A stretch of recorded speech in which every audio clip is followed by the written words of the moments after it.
Shiva Tzamanavshi. We are learning Maseches Beitsa. We're in the middle of the Sugya on Lamed Aleph, Amid Aleph, which has to do with the Mishnah says you are allowed to gather wood, pieces of wood together, and it's not muksa as long as it's within either an open field where he gathered it beforehand, or if it's from an enclosure, then it should be at least close to the city according to Rabbi Yehuda, or with a lock and key system according to Rabbi Yossi. Then it's no longer considered muksa, and you're allowed to gather it on Yom Tov. So the Gemora already presented different questions about each shita, and now the final question is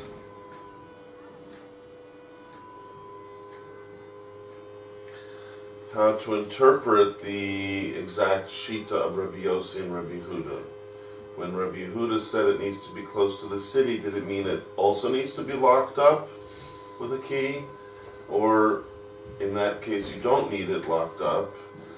And Rabbi Yossi, who says you do need it locked up with a key, and he doesn't require it to be next to the city, is he coming to argue in the extreme with Rabbi Yehuda, that each one will permit it with a different factor than the other opponent, or they do have a common meeting ground?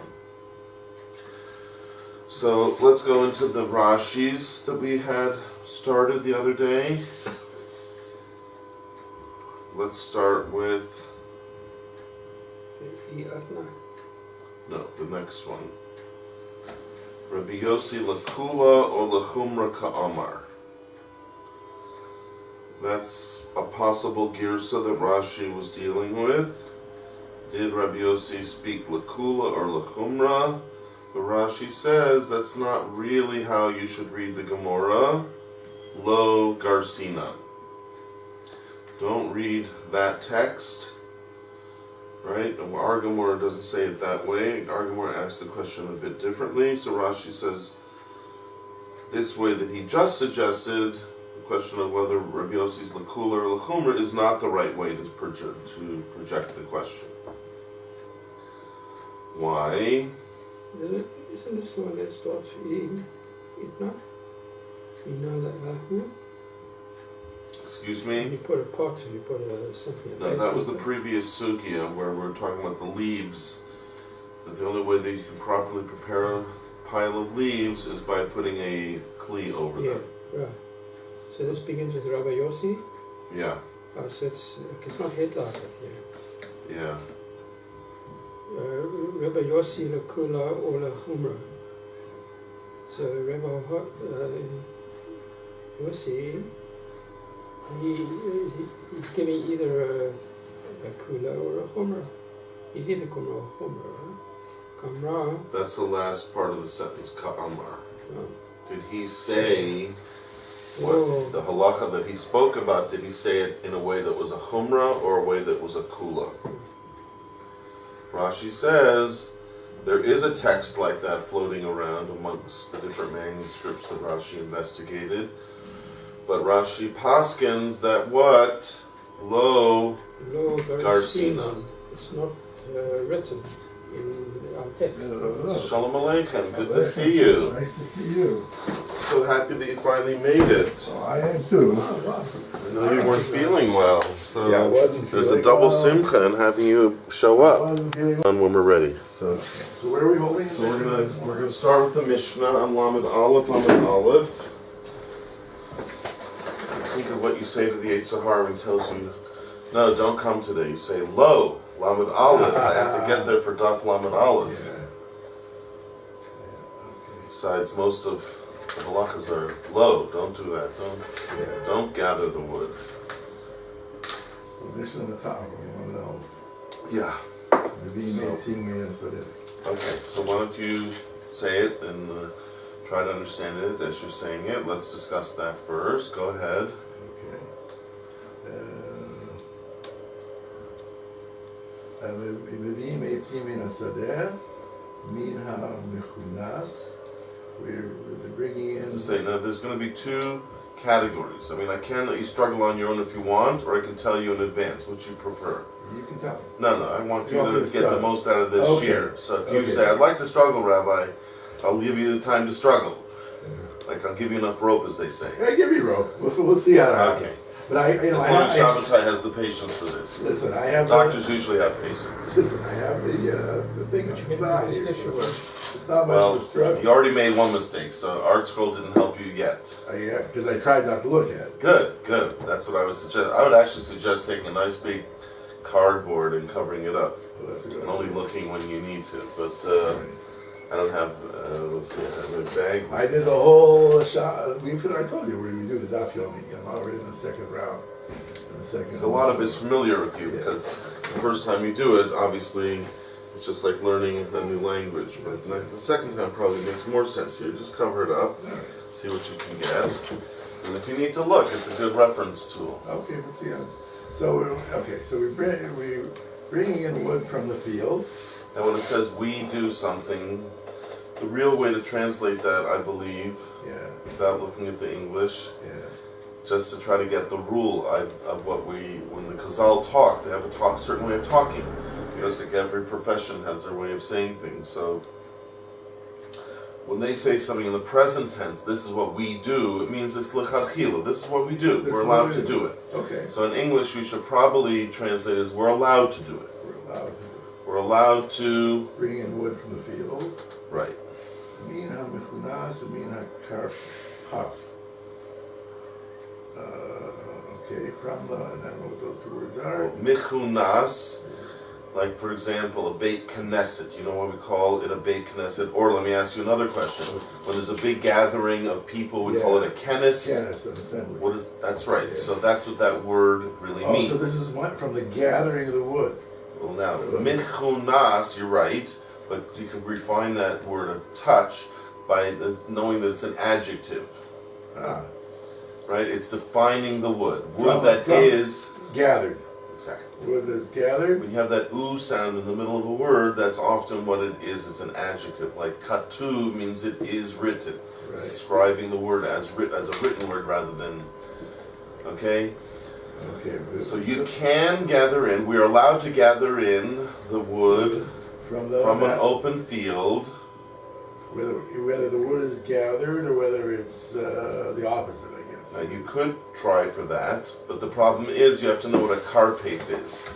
One of the strikes against you, Yeah. rather look at me than the page that's tempting you. Yeah. Okay. The reason why Yeah, is that, well, we can give you a regular Gemora, by the way. Then you can just leave that on the side as a real reference tool. Yeah. Because behind you have a real Gemora. Just know that it's an option when you feel up to it. Now, so just like we showed you a moment ago, that the modification of wood as being gathered, the gathered type of wood, Yeah. wood that has been gathered, is that oo sound in the middle. Right. So Chazal often do follow formulas. They do like to be harmonious, as it were. So if you're really right that they were giving you another option, wood that has something has been done to it, not gathered, but something else, then the second word that you're there grappling with, karpef, would probably also have an oo sound in it, Yeah. but it doesn't. Okay? All right. So try rather to see that as another area. Ah, You know, have you ever learned Ereving, by the way? a long time ago. Yeah. Yeah. As you said, you finished Shas twice, so No, the theoretically, second time ago, it's somewhere in the back of your yeah. subconscious. Yeah. There you go. Okay. A karpef is what we would call, probably in English, a backyard. Ah, It's an enclosure of some sort. I see. Okay? So that's not contrasting gathered, as you'll see in a minute. Just go on and you'll see Okay. how that's not really contrasting gathered, but rather something else. Okay. So If it's in a karpef, Kosher samuch. a filu, no, you went down a line Did by I go? mistake. I did. Yeah, from the right hand Oh side. no, yeah. I looked at the second carpave. That's right. Yeah, first Mina carpave. carpave from the backyard, or whatever you want to call it, afilu mina mefuzar, even of the, I guess, the wood that's all spread out. Or all So spread out is a contrast to what we said before. Which was gathered. Gathered. So those are the two things that Chazal are comparing. Right. That means to say, and this Chazal love to do this, that if you have certain factors, it has to be mechunis. But if you have other factors, it can even be, that's why they use the word even, All spread out. all spread out. That's a kula, right? That's a leniency, which you get from the word afilu. So it means we can bring in wood from either gathered wood or spread out wood. But only if you have the right conditions. Which is the carpet. So now you have to try to think. Carpet, we said, is what? More than just the backyard idea. That was just a sort of a little bit of a way of telling you what to think about it. Enclosed in. An enclosed area. As opposed to what was earlier in the Mishnah, A field. a field, which is an open area. That's the main thing Chazal are trying to contrast. Chazal love to do that. They say if you have, let's say, 5 factors, you do A, but if you're missing one of those 5 factors, you have to do B. Right. Or sometimes the other way around, right? So you have to look at it as that kind of a project that Chazal love to exhibit these kind of anomalies. Okay. That if it's A, then you're locked into halacha B. But if it's C, then you get a chance to do halacha D. Right. Look at it that way. Okay. So say it that way now. So it means that if it's in a field. Now what's the it? Let's try to avoid pronouns. Oh yeah. If the wood is in a field. The wood that you'd like to bring home is in a field. An open field. An open field, that's right. Now it means But more it's than just a field, it means an open open field. Where the wood is, it was gathered in a pot. That's what that's the if. Every if has a then. Yeah. So the if would be if it's in an open field. Then it's gathered in a pot. Then only if it's gathered, then you have a right to take it home. Because otherwise it's really heftier, probably. No, we'll get to what the problem is. We'll talk about that in a minute. But that's the style of Chazal. Okay. We're allowed to do bringing wood in, but if you do it from a field which is open, then you have to make sure it's gathered from beforehand. So when I walk into that field, I immediately see the pile that Shabbatai prepared for me. Right, got it. But if it's from a carpet, which is better than a field in one respect because it's enclosed. an enclosure. So then you can take it from anywhere within the carpet. That's right, and it doesn't need to have been prepared from the day before by being gathered up the day before. Right. Even if it's just spread all out, which is how wood very often is in a natural state, then that's okay. So let's say it a little bit more sophisticated, sort of a little bit more halacha dated, we'll call it.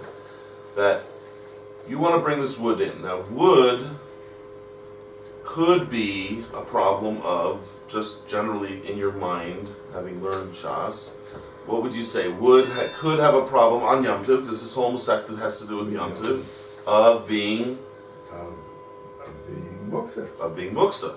And the bigger hint is because this is called Maseches Muksa, by the way. One of its nicknames is Maseches Yom Tov. One of its nicknames is Maseches Muksa. Even though there's plenty of Muksa in Maseches Shabbos as well as other Masechtas, there's no dearth of Hilchas Muksa in other places. But this is a very big subject in this Masechta, and that's planting us right in the middle of this discussion. So I have this wood, which normally should be Muksa. What can take off that din of Muksa? It's enclosed. No, say it in your normal, without knowing this particular question of field open, field enclosed, blah, blah, blah, blah, blah. In your just general scholarship knowledge, would you say, I have muksa, let's say a rock, just the most classic form of muksa that there ever was in the world is a rock, right? Like if you want to throw a rock at a car, chas shalom, I never said that, then you'd have to prepare it from the day before. Right. So that's what I wanted you to start to think. How do I deal with something that normally should be muksa, but I don't want it to be muksa? My main option would normally be to plan ahead of time. Plan ahead of time.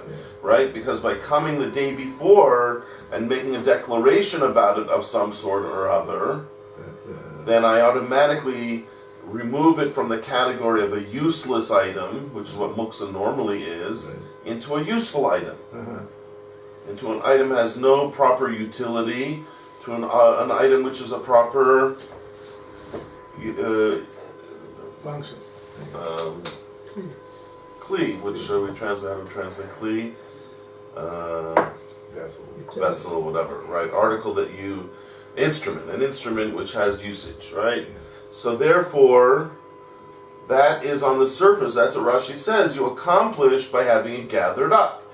Sure.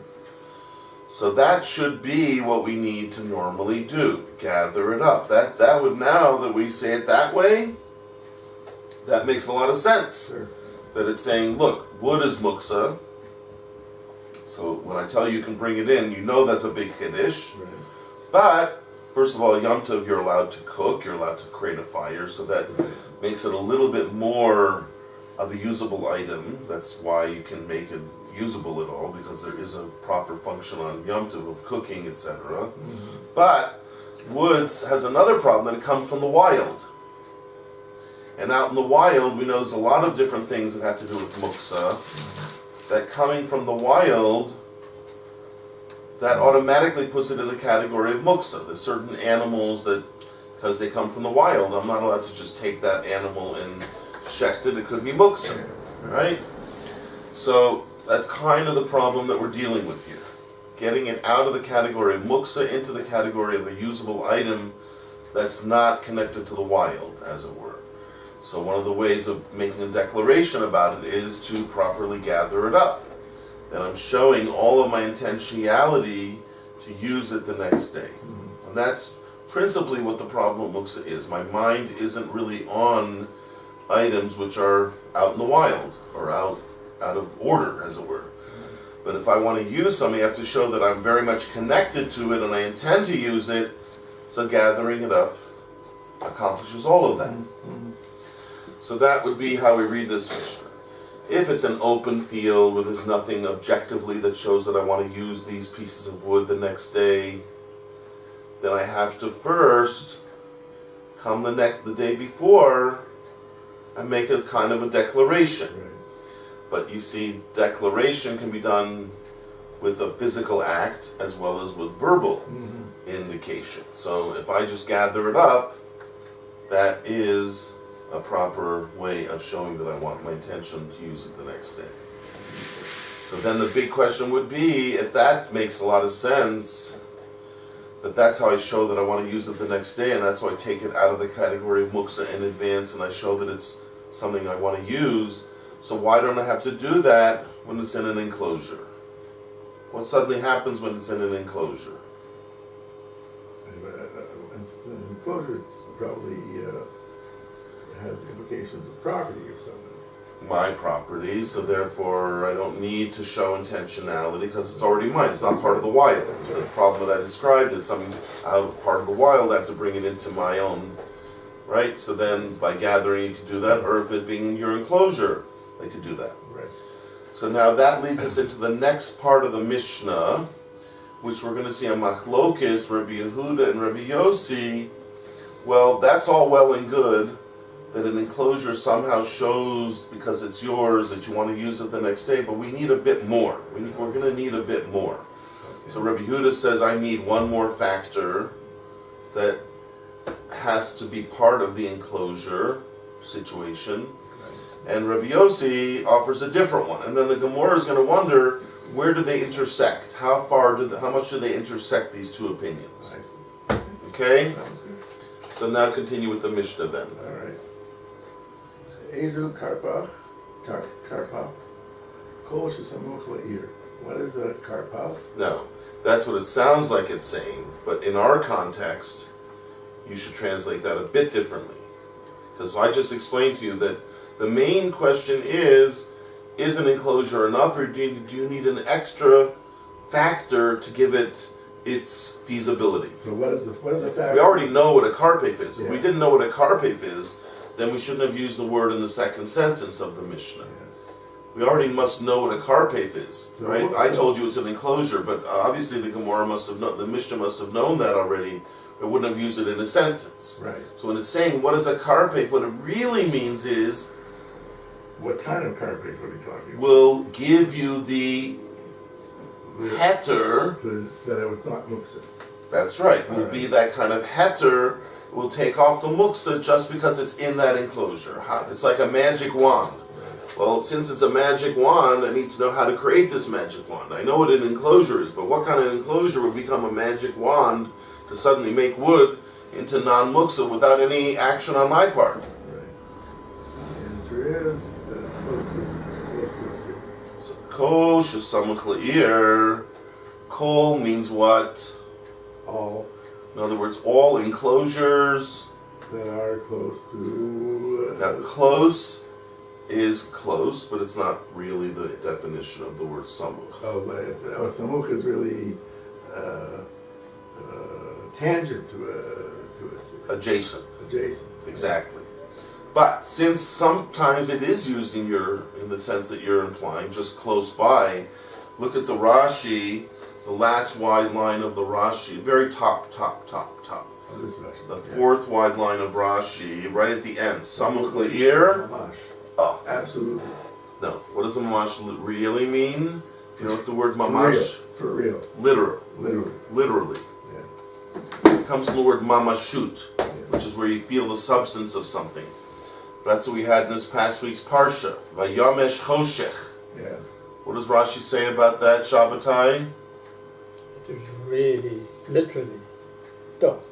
And to the point where you could feel They had to the sit. darkness. They couldn't move, they had to sit. So that's unusual. That darkness should be something you could feel as a tangible item. Right. But that's what it means, something that's so tangible. So in terms of a concept, it means literal. Literally, right? So Rashi's saying, don't interpret as Tuvia Kaplan had said, close by, Right. but rather as, should have 2 more minutes. Yeah. God, my watch. 4:42. You said. Pretty my watch is 3.5. There you go. Yeah.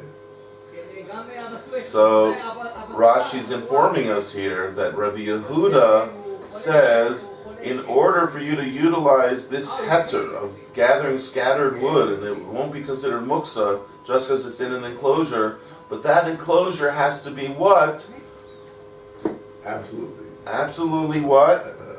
Adjacent Adjacent to the city, Yeah. right? Now, what does that help? What in your mind? Why would that help? What would help to be right? Here's the city, and if the karpef is here, fine. If the karpef's over here, no good. What does that difference make it? Well, it makes it more, think of the city. It makes it more organized. I mean, it makes it more formal. So I live in this city, Yeah. and I have my wood and my karpef out here. So that's So if like it's right here, it's okay. But if it's out here, a little bit farther away, it's no good. Why? because it's more open. It's more open and less. Because we said that the whole idea is my mind should be on it. Yeah. So there was an assumption that if it's in my karpef, my mind is on it. Yeah. But now we see that's not so simple. Maybe it's a little bit farther away, my mind isn't really on it. But if it's right adjacent to the city, there's nothing between me and the... Well, let's say it's a little bit farther away. Does that mean it's outside the Tichum, by the way? What would you think? Not necessarily. Depends how much further away it is. Okay, but that's you're hedging your bets over here. You're not really saying a proper statement. Tell me if you're sure it's within the Tichum or not. Could we even be talking about one that's outside the Tichum?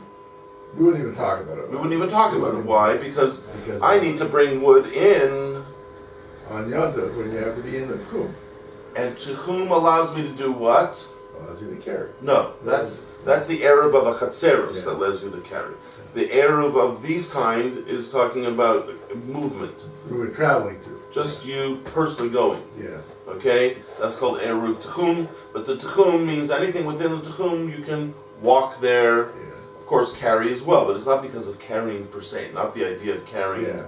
Okay, so but that's the point. If you're telling me I can go out there and get the wood and bring it home, it has to be within the Tichum. And if you're telling me, no, it has to be adjacent, and of course, if it was out here, you wouldn't even have to tell me that. That's obviously I can't go outside the Tichum to get wood.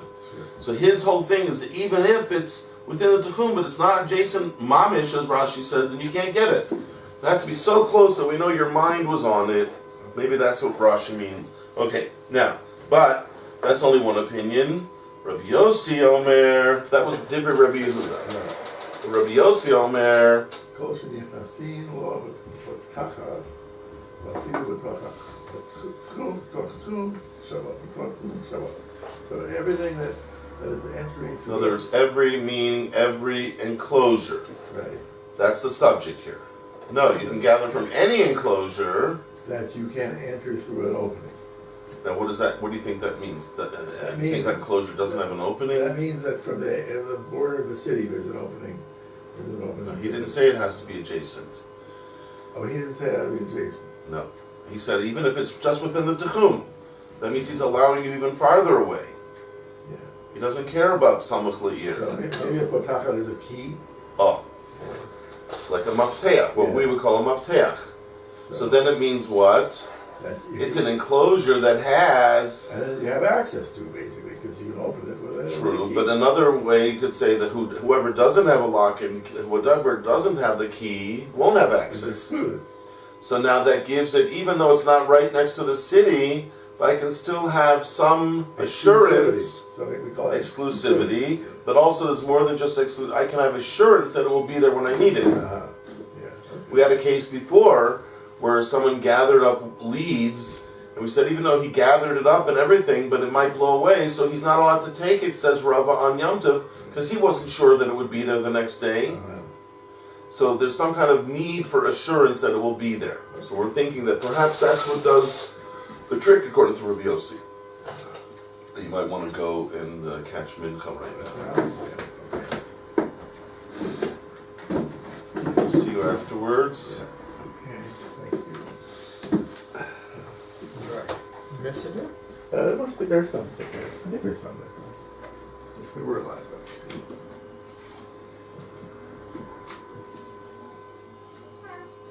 Want to go back to the Rashis now? While he's in Mincha? Yeah. Okay, so we were dealing with the Rashi that said... Is he then the Holoshas through the art scroll or through He's like a regular Daf Yomi goer. back through the art scroll? You see, he's attached to the hip to the art scroll. Okay. Oh no, I see the point. Yeah. It's a problem. There's that, and there's also the fact that they go so quickly that Yeah. Right.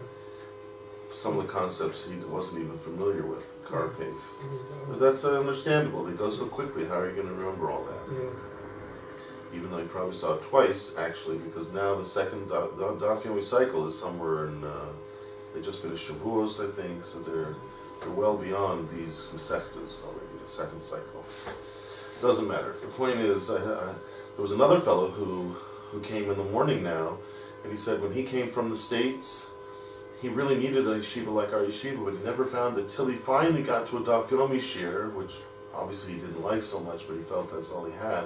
And then he had one morning open, and someone said, well, then why don't you try Tzama Nafshi?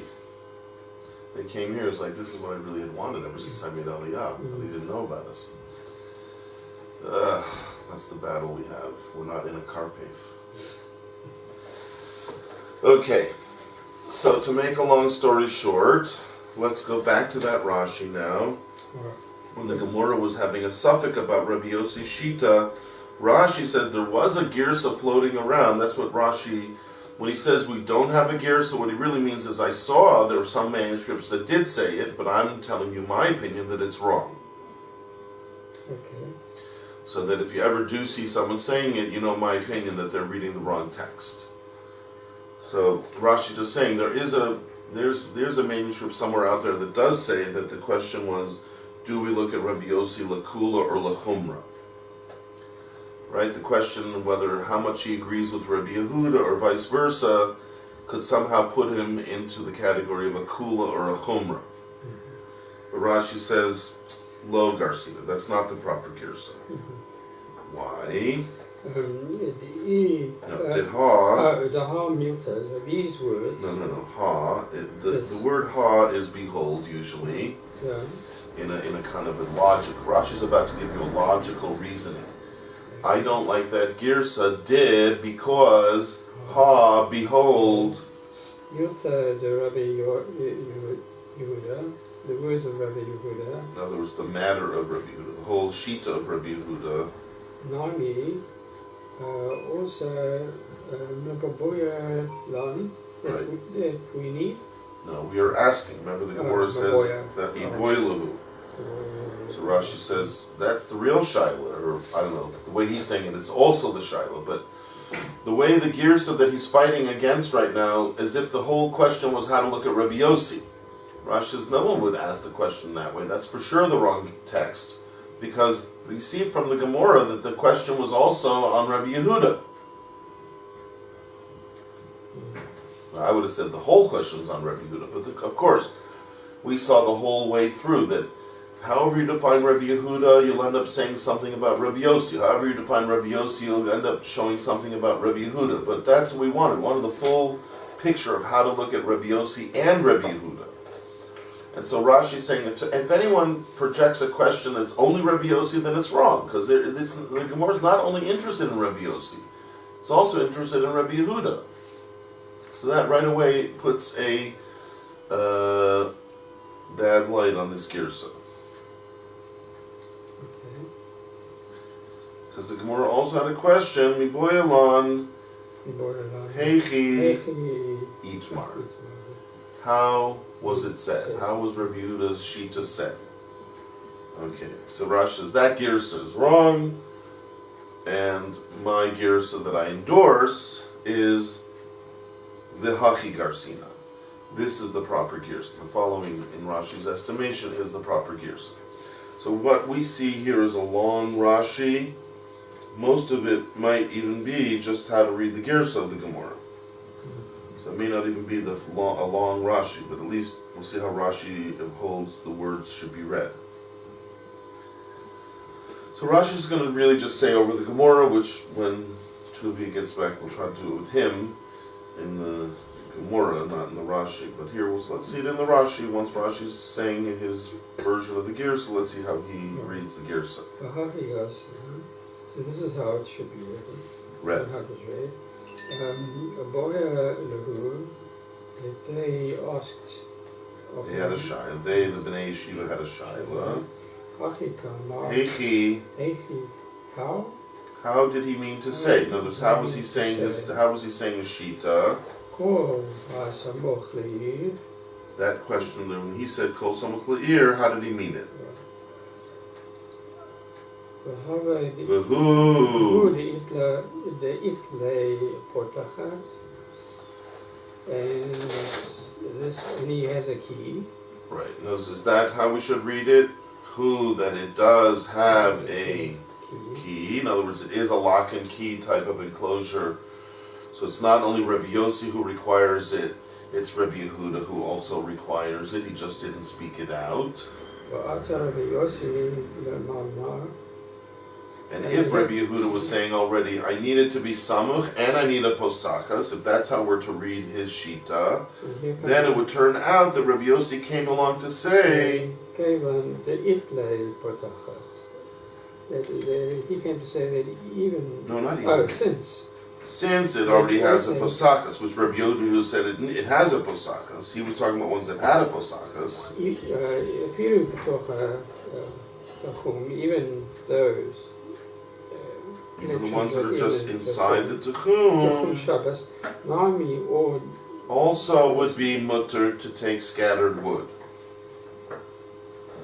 He's saying to Rabbi Yehuda, if Rabbi Yehuda was requiring both, then he would be turning to Rabbi Yehuda and saying, look, you told me that to take scattered wood it has to be samuch and posachas, but I'm saying to you that no, if it already has a posachas, then you could already take it from the scattered wood anywhere within the Tchum Shabbos.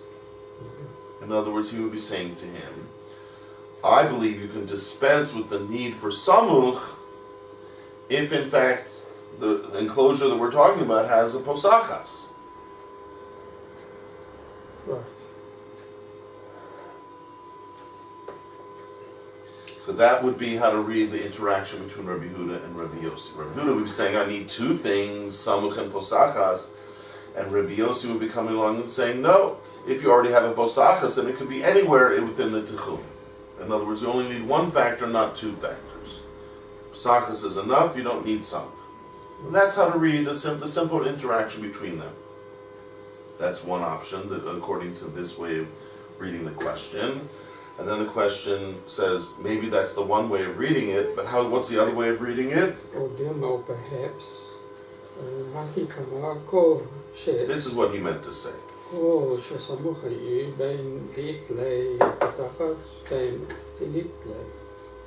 If it has a key or it hasn't got a key. Right, so he would, in this way of learning Rabbi Yehuda would be to say that he mentioned samuch dafka because that's the only thing he requires. Samuch. But as far as posachas, he doesn't care. That's why he didn't mention it. Right. So in the second way of looking at Rabbi Yehuda, samuch is the only requirement, and posachas doesn't mean anything to him. I thought Rabbi Yossi came along and he said that the Chum Shabbos, that even in the Techum, anything within the Techum would be okay, but it has to have a posachas. Really has a key, needs a key. Wait. So, according to that way of looking at it, Rabbi Yehuda just finished saying, I need it to be samuch, but I don't care about posachas. And Rabbi Yossi would be coming along and saying, what? No, I don't need samuch, but I do need posachas. Sure. So he's arguing each one requires a completely separate factor to permit. This one says, I need samuch, but I don't care about posachas. This one's saying, no, I need posachas, but I don't care about samuch. Then he would hold aval. If you have an enclosure that doesn't have any kind of posachas,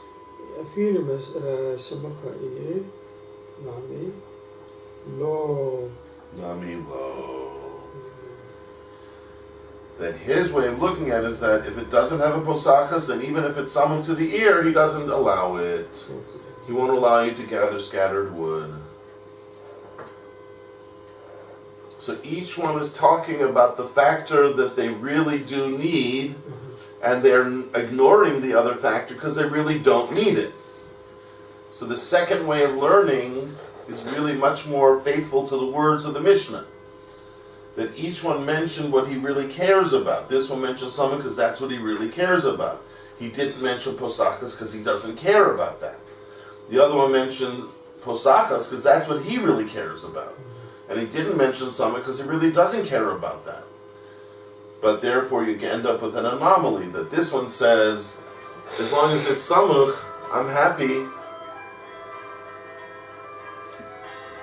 Is that his? Where is it? In Minton, or is it Mordechai? It's Mordechai.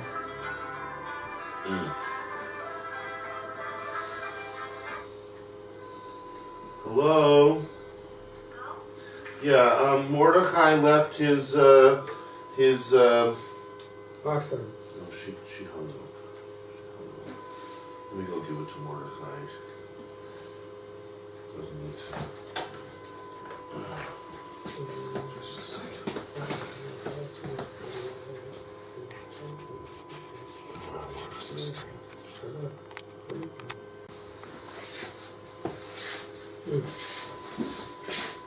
You kind of got to keep your wits about you when you read this, don't you? The last thing are very easy, I think. Well, so far Rashi's been very faithful, I think, to this pattern, the Gemora's pattern. He just explained it a bit more in depth what the Gemora is asking, but it's very clear the two possibilities. Now, that doesn't necessarily mean that the final answer will be one of these two. It may be a third option, but at least right now we have these two options clearly defined. The first option is we won't take their words literally, and we'll just say, in logic, as we said the other day, we like people who are arguing not to be arguing from one end of the spectrum to the other, that they intersect at a certain point. So that would mean that Rabbi Yehuda says, of course I need posachas, but I also need samuch. Came along Rabbi Yossi and said, no, as long as you have posachas, they're fine. That makes sense logically to say that they're both in agreement about posachas. The only question is, do you also need samuch or not? Is samuch an important factor? So that means when Rabbi Yehuda said I needed to be samuch, it was assuming that you understood that it had to be posachas. Now part of that could be, like we said before, we see from Rava, for example, in the Gemora, the thing about the leaves, that even when he did pile it up, Rava wasn't happy because it might blow away. Yeah. With this idea that he has to know that it's going to be there. So it could be that everyone understands there has to be a posachas, or else there's nothing to talk about. The guy doesn't think it's going to be there tomorrow if there's no posachas. It's just a hefker, enclosure that anyone can jump in and jump out. So maybe that's why it's not so far-fetched to assume that when he said samuch, he meant samuch with a posachas. And when Rabbi Yossi came along and said posachas, he wasn't saying posachas like Rabbi Yehuda hadn't thought of that. No, Rabbi Yehuda also had thought of posachas, of course. But what he means is I only need posachas. And what he really was trying to say is I don't need samuch. So Rabbi Yehuda was saying I need samuch, but of course posachas. And Rabbi Yossi came along and said, no, I don't need samuch. As long as it has posachas, we should be fine. Mm-hmm. So then they're only really arguing about one particular factor, not whether you need posachas or not. That everybody agrees. Of course you need posachas, but you need samuch. So that's logically a better way of interpreting the machlokes. However, the detractor on that is that then it's not according to the words of the Mishnah. Because in the words of the Mishnah, Rabbi Yehuda only mentions samuch, doesn't mention anything about posachas. So to say that he also requires posachas just because it's assumed that everybody knows it, that's a bit. And then when Rabbi Yossi says posachas, to say that he's talking to Rabbi Yehuda who needed it, and all he's saying really is that I don't need samuch, it's all very far from the meanings of the normal meanings of the way we read these words. So that's why the second interpretation, the second possible interpretation of the words are much more faithful to the words. This one mentions samuch because he really needs samuch, and that's all he needs. He didn't mention posachas because he really doesn't need posachas. The other one mentioned posachas because you know what? He really needs posachas, but that's all he needs.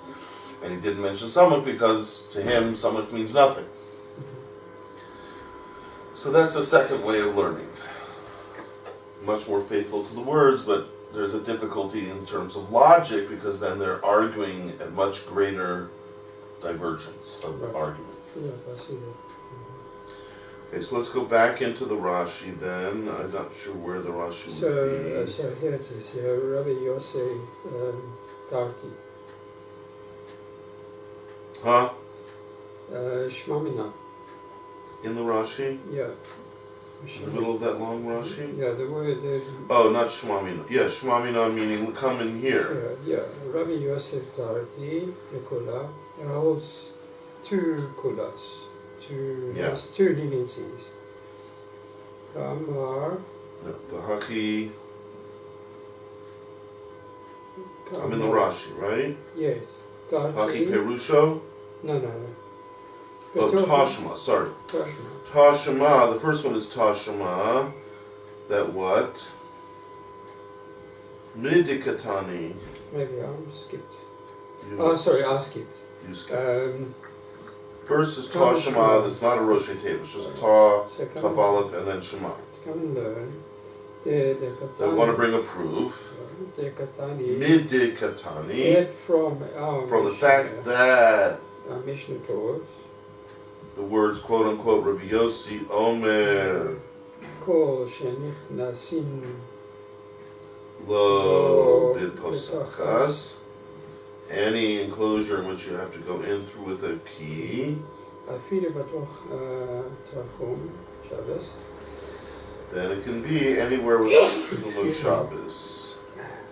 And the Gemora says on that, remember, this Rashi is principally not to explain, but rather just to delineate the proper text. So we've read this before. Yeah, this is like the Gemora really. Then if that's true, then Shema Mina. Rabbi Yossi Tarti Lekula. Ka'amar. He must have really meant two leniencies. And then Rashi gets a bit more into the Perush. The Hachi Perusho. And this would be the explanation of that. Now, he's going to go back and explain the entire thing. All the way back to the question of the Gemora. Because really, he hasn't really explained the question of the Gemora. He just gave you us the proper text. Now he's going to give us a Perush. So from here on in, it's going to be Rashi's explanation of the question, and then hopefully eventually of the answer.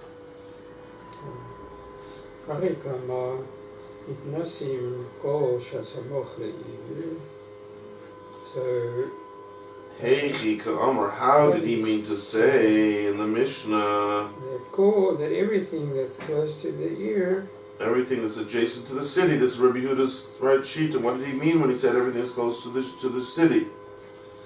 Is that the who that's only that it's only with a key. Which Rashi now explains posachas, which is interesting. He didn't bother telling us in the Mishnah. Rashi's waited till here to tell us what posachas means. Now he tells us what it is. Mafteach. That's the word we're used to. Mafteach.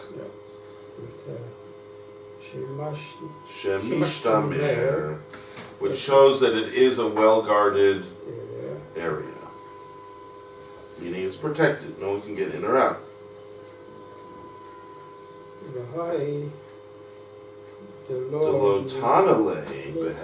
And if you say Rabbi Yehuda really does need it, so if he needs it, why didn't he speak it out?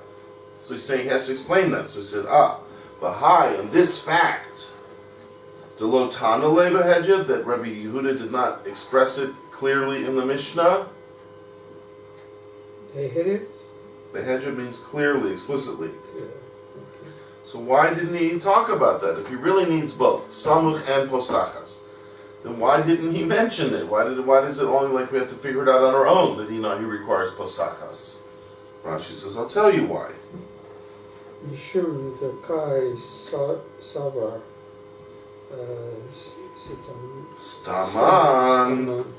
Staman Yesh Lahin Potachat. Stop there. Because it's established. No. Savar means he holds. He holds. Because Rabbi Yehuda holds Stam. that Staman, their Stam, which means their ordinary kind of enclosure, that they need keys. That they is have one keys. that Needs a key. Yeah. That has a key, that needs a key, that has a key, right? So that means that he didn't need to talk about it. What? I have to tell you a car has 4 wheels? Do you think if I'm describing a car, I have to start with the fact that it had 4 wheels? Do you need to be told it has 4 tires on 4 wheels? Or 4 hubcaps? You don't need to be told that. Every Stam normal car has 4 wheels, 4 tires, 4 hubcaps. I don't have to start with that, right? If I'm going to describe to you the special kind of car that I want you to look out for, I'm going to be in a certain type of car. So I'm going to tell you the unique features, not the kind that every car has. So Rashi says, you know, he didn't mention this a lock because every Stam normal case of an enclosure has a lock. That's what he holds. Rashi's mashma, not everyone might hold that way. Maybe someone else will disagree with that, but he holds that's a normal case. I didn't need to tell you. I need to tell you it has 4 wheels on a car. No, I have to tell you it has a key that opens up the enclosure. No, that's a normal guy. A normal guy who has an enclosure. We lock it up with a key. We keep under lock and key. So since everyone has it normally, therefore, Stam Karpefos. Okay, but that's the plural of carpio. Yeah. That ordinary enclosures. Stam. On normal enclosures. Okay. Regarding, in other words, normal enclosures. Amra Lemil Lemilsei. He said his matter. Right? In other words, he's talking about a normal enclosure. So he didn't have to mention posachas, because normal enclosures have posachas. And since he's talking about a normal enclosure, he didn't have to mention posachas. Of course it has posachas. According to this way of learning, right? There's going to be another way of learning where he really doesn't mean posachas. But if you say he meant posachas, but why didn't he mention it then? Rashi is saying because he holds that every normal carpet has it. And he's talking about the normal kind. So in that way of learning, then, so Rashi's already answered up a few interesting questions, right? Why didn't he mention it, etc., right? So Rashi's already started to work his magic, right? Things that didn't quite make sense before, now Rashi's starting to tie up the loose ends. Now, so according to that, then we would say, Asa. Asa Rabbi Yossi, he came along and he said, Kevan Diitlei Patachat, Lo Bohianan Samoch. Oh. So since he came along and since that it had a key. And you say all of the normal ones do have a key, so the one you're talking about does have a key. Since they have a key, he didn't need it to be close. We don't need it to be adjacent, right? So he's basically saying to Rabbi Yehuda, since you agree there's a key, because every normal one has a key, then I'm telling you that every normal one that has a key doesn't need to be close.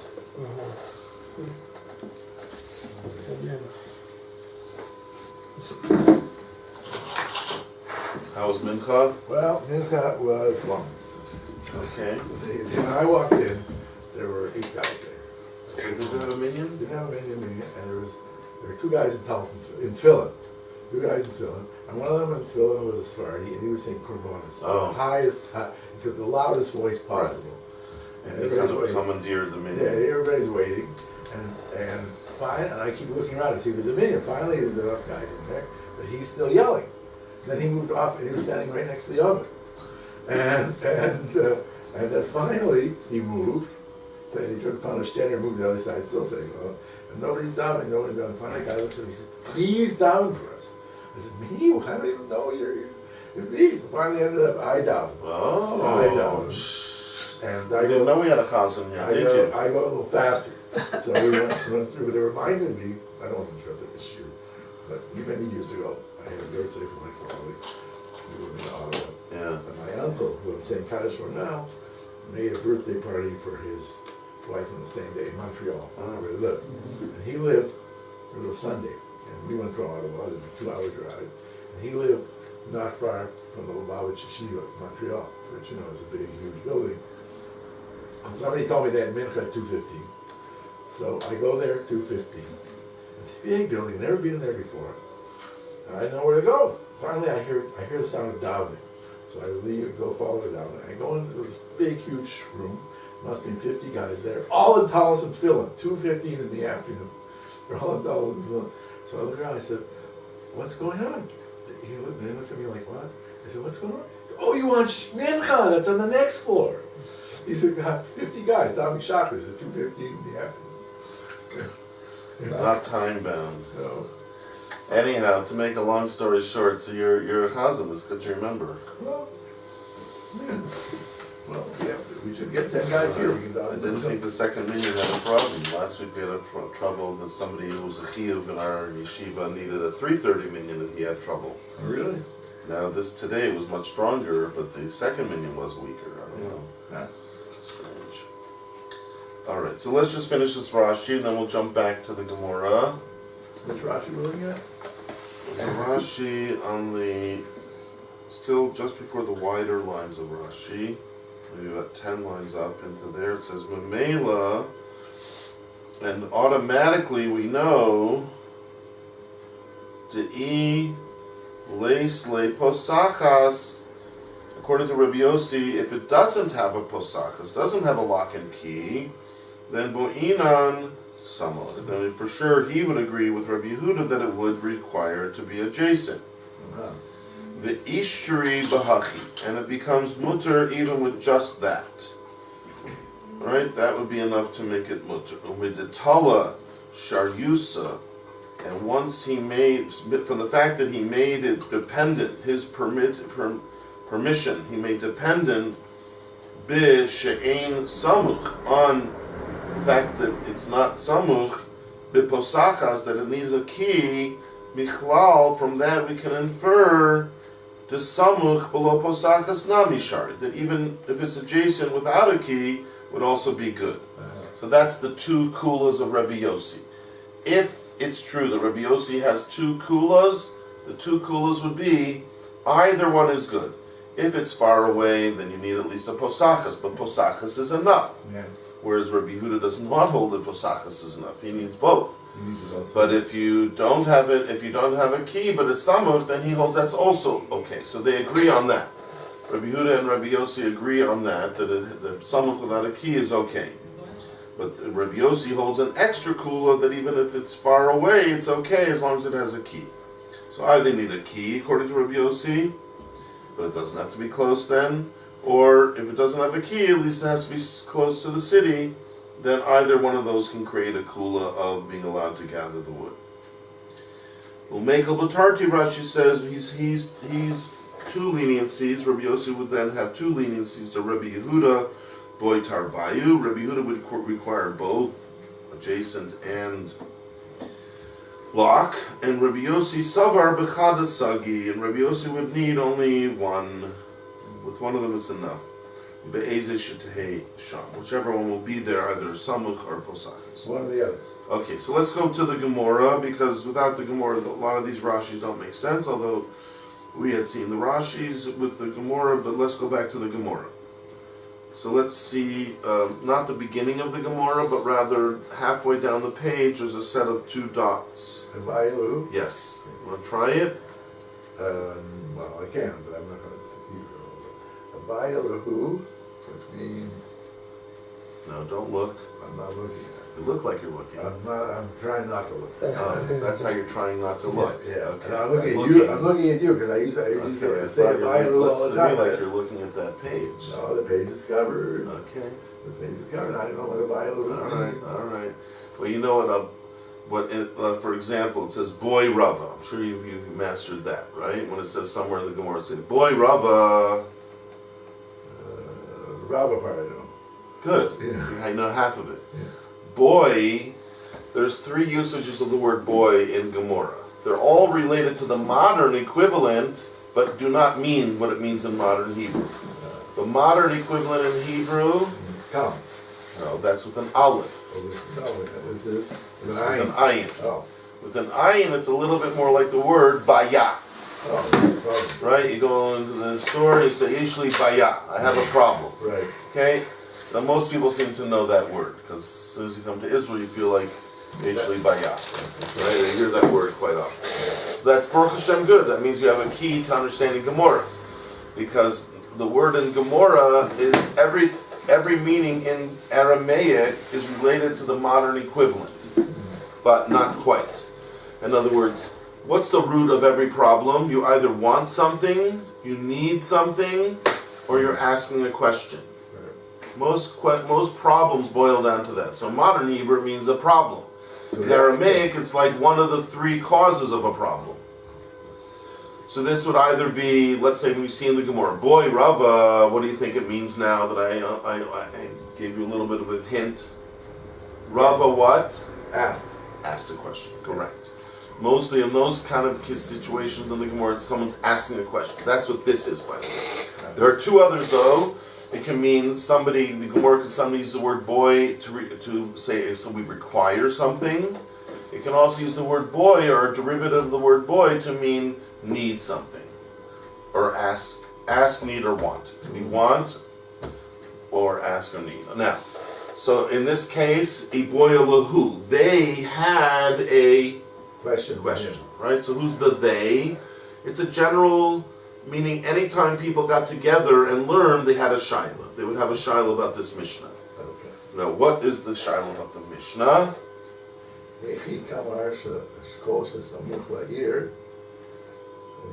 as it said, Heichi. Here. No. One day we'll give you a hint on how to remember all the words that sound similar. There is a word that means here, which is hacha. Yeah. This is Heichi, which differs in two respects. Hacha has an aleph at the end, this doesn't have an aleph. Right. This has two yuds, one at the end and one in the middle. It's a very different word, but it looks very similar.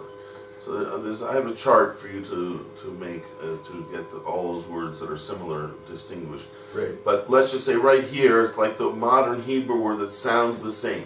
What's the modern Hebrew that sounds the same? Hayechi. Eich. Oh, Eich. Okay. Heichi is like Eich. Okay. Eich means what in modern Hebrew? How. How, right? So Heichi is like saying how. Ka'amar, which means what? The kuf ignore because it's just an emphatic. How was it said? How did he say? In other words, how did he mean to say his statement, which went like this? Now it's quoting the statement. That's the statement that he made. Now, who are we talking about, by the way? You know who we're talking about? Who made that statement in the Mishnah? That is Rabbi Yehuda. Yehuda. Okay, you review the Mishnah hopefully tonight, sometime, whatever. It'll be clearer, hopefully, the next time we learn it. Right. So it's Rabbi Yehuda who made this statement that has to be samuch to the ear, close or adjacent, whatever you want to call it, to this city. But now we're wondering, what did he mean when he said that, right? We're kind of in a quandary. Did he mean vihu, that it has to be what? De isle posachas? Now, isle is like yesh lo, right? The two words, is is like yesh, and lay is like lo. That it has a key. That it has a key, even though he didn't mention it, but of course he needs a key. Who doesn't need a key? Right? And then if that's the way to learn him, that he needs both, then why did Rabbi Yossi only mention one? Because Asa Rabbi Yossi, you know what ta means? Ta Shema, for example, when the Gemora says ta Shema. Let us hear. No, ta means come. Oh, come. It's like bo in Hebrew. So Asa is like he came, right, in the past tense. So Rabbi Yossi came along. If Rabbi Yehuda is saying you need both, then how do we look at Rabbi Yossi who mentioned posachas? He came along to say Lameimar Islay posachas. Since Islay we just said means what? Like Yeshlo. That he has a key. Since this enclosure has a key, which you just said Rabbi Yehuda for sure it has a key, right, but I say since it has a key, then no. Then I don't agree with your other requirement, which is samuch. I say afilu. I say even if it's anywhere within the tchum, much farther away, like we had that thing where it's not right here, it's over there, but it's certainly within the tchum, then he would say that is what? Okay. That's also okay, that you can gather wood in from there, it's not muksa. As long as it's locked up, it's under lock and key, you know it's going to be there tomorrow, that's enough. That's according to Rabbi Yossi. Right. So Rabbi Yehuda would say, I need two, samuch and locked up. And Rabbi Yossi would say, no, once it's locked up, you don't need it to be samuch. Far away is also good. Right. That's one way of learning. The Gemora says that's one way of learning the Mishnah. Or Dilma. You know what Dilma means? Perhaps. Or perhaps the way to learn Rabbi Yossi is that there's a slightly different way we could learn Rabbi Yossi. That really, so it starts with Rabbi Yehuda. How did he mean when he said samuch to the ear? Hachi ka'amar. Thusly is what he said, the following, that what? Kol shesamuch le'ir, any kind of the enclosure is next to the city. But then I'm happy, Bain di isle posachas, whether it or not it has a key, Bain delay slay posachas, or whether it does not have a key. So this second way of learning would be literally what Rabbi Yehuda says. As long as it's samuch, I don't care about whether it has a key or not. So if that's what he's saying, that will change also the way we learn Rabbi Yossi. Then Asa Rabbi Yossi Lameimar, then if that's what Rabbi Yehuda was saying, then Rabbi Yossi is coming along and saying, what? No. He's coming along to argue and say, what? Also Rabbi Yossi Lameimar, then Rabbi Yossi would be coming along to say, if Rabbi Yehuda only requires one, he doesn't care about the posachas, he only cares about it being samuch, then Rabbi Yossi would be coming along and saying, Tchum Shabbos. Afilu b'sok Shabbos would be good as long as it had a posachas. V'dafka Hislei posachas. Only if it has a posachas, right? Aval Leislei posachas. If it doesn't have a key, a lock and key, then afilu some clear nami is okay. Low Okay. would not be okay. That means he says what he means. He said you need a posachas. Look in the Mishnah. You see Rabbi Yossi says you need a posachas. Right. He says what he means. It must have a posachas. I'm never going to be mavater on that. If it has a posachas, I'll let it be anywhere within the tchum. I don't need it to be samach. But if it doesn't have a posachas, and I'll not let you use it at all, I'll not let you gather wood there at all, even if it's samuch. Right. So that would be what we call mina katza ela katza, from one extreme to another. Rabbi Yehuda is saying, I let you do samuch. If it's samuch, I'll let you do whatever, even whether it has a key or not. I don't care about that. So he's lenient in one direction. He'll let you, doesn't care about the key issue, Right. as long as it's samuch. Rabbi Yossi is coming along and saying, no, I don't care about samuch. It could be wherever it is within the tchum is good by me, but I do care about posachas. So that's the other extreme. Each one is being lenient in a different respect and strict in a different respect. So then they're not really talking to each other directly. There's no really interface between them. So that's a difficulty, because we don't usually like to have that, but it's much better in the wording of the Mishnah. Therefore, there's a way of seeing that would make more sense. Okay, we'll have to stop here.